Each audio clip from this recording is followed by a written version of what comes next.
quelqu'un juste parce que tu t'es retrouvé dans le bateau avec lui la nuit et que par accident, eh bien, vous avez eu des rapports sexuels et que vous êtes engrossé et que par la pression des familles, et puis ils se sont dit, voilà, devez vous marier pour ne pas avoir des enfants de différents papas. Marier vos amis, c'est de ne pas marier quelqu'un juste parce qu'il a beaucoup d'argent et que tu l'apprécies juste pour son argent. Et que tu veux à tout prix, bien évidemment, c'est marier avec lui pour que tu aies aussi l'argent, que ta famille aussi ait l'argent et que tu puisses faire tout ce que tu veux.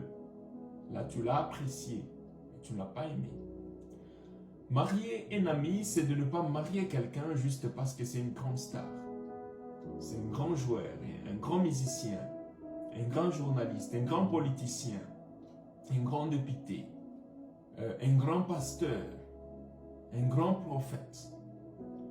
Marier un ami, c'est de ne pas marier quelqu'un juste parce que les deux familles se sont dit, voilà, nous voulons que nos familles puissent se marier parce que c'est une famille qui se respecte bien et que cette famille doit produire une bonne fille qui est éduquée.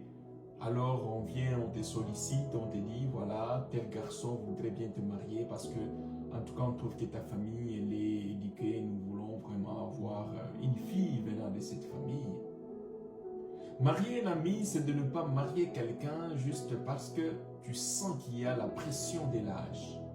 Tu as 25 ans, tu as 30 ans, 40 ans, et que tu te dis que tu as la peur de la ménopause, et tu as peur maintenant, tu es pressé à tout prix, je dois me marier. Marier un ami, c'est de ne pas marier quelqu'un justement parce que tous tes amis, tes proches, tes familières sont mariés et que tu sens, tu as la pression déjà sociale. On te dit, qu'est-ce que toi tu attends? Et voilà, tu es en train de remplir notre toilette pour rien. Et voilà, tu dois partir et qu'avec cette pression-là, tu sens que tu n'as plus le choix. Alors tu te maries. Tu trouves juste la première occasion et que d'un seul coup tu sautes. Alors ce sont bien évidemment des mariages qui sont basés sur des motifs d'appréciation, mais pas un motif d'amour. Marier un ami, c'est exactement marier quelqu'un avec qui tu t'es rencontré par hasard et que vous n'avez jamais eu l'intention de vous marier ou de vous aimer un jour. Mais par hasard, vous devenez amis, vous commencez déjà à causer sur le message, vous vous rencontrez, vous passez de beaux moments ensemble. Une personne avec qui vous vous êtes dit toutes les vérités, qui te connaît mieux sur ton passé, ton présent, qui connaît tout ce que tu es. Eh bien, un ami, la personne avec qui tu as eu des blagues, tu ris, tu fais tout, tu voyages avec lui. Une personne avec qui, bien évidemment, tu n'as aucune raison de rien cacher parce que tu n'as jamais eu une idée qu'un jour il deviendra ton mari. Un ami, quelqu'un avec qui tu t'es rencontré peut-être à l'école, à l'église, et que d'un seul coup vous êtes devenus tellement proches que vous vous dites même tous vos secrets. Il te dit les secrets de ses copines, tu lui dis les secrets de tes mecs, de tous les gens avec qui tu sors avec, et que par la suite, cette amitié-là naît l'amour.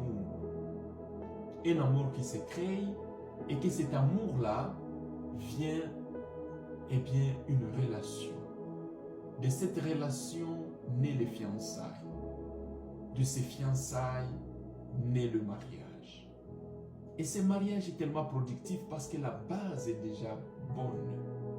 Des gens qui se sont rencontrés par hasard, des gens qui ne se sont rien cachés, comme on a toujours dit que tous les mensonges sont provisoires, mais la vérité est éternelle et unique.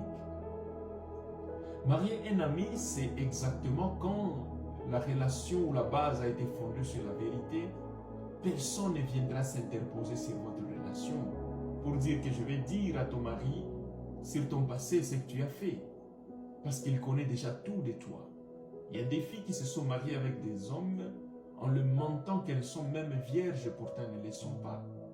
Parce qu'elles ont peur, si je lui dis que je ne suis plus vierge, le garçon sera tenté de poser beaucoup de questions sur comment c'était, qui était le second, qui était le deuxième, le troisième, le quatrième, et qu'elle a peur de partager toutes ces vérités, alors elle mente.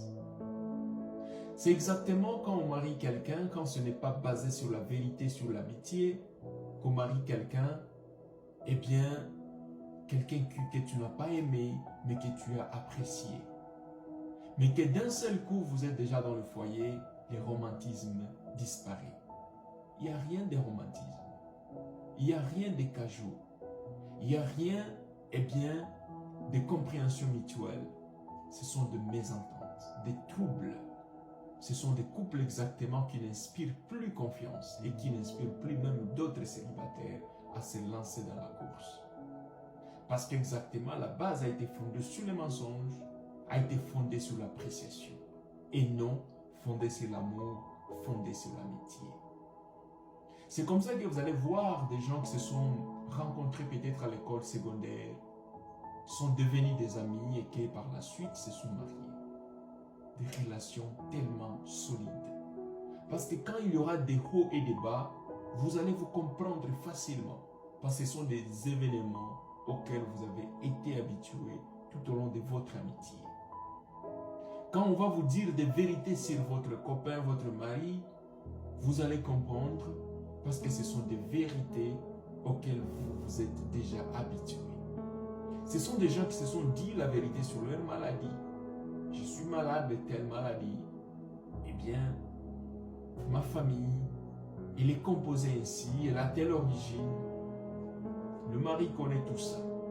Et directement, vous allez vous rendre compte que cette vérité va te suivre partout. Tout comme le mensonge aussi peut te suivre aussi partout. Marier un ami a comme conséquence de trouver un partenaire avec qui tu t'es vraiment aimé, un partenaire avec qui tu as fondé une relation sur la vérité et la sincérité, un partenaire avec qui tu peux rire, tu peux blaguer, ou bien le romantisme dedans. Tout, c'est une relation qui s'est fondée elle-même sur base de ce qu'on appelle la connexion. C'est-à-dire, une personne que tu sens, tu aimes bien, tu apprécies aussi, une personne que tu désires tellement, et une personne, bien évidemment, où la relation s'est créée par elle-même sur base de vos connexions naturelles qui viennent de soi.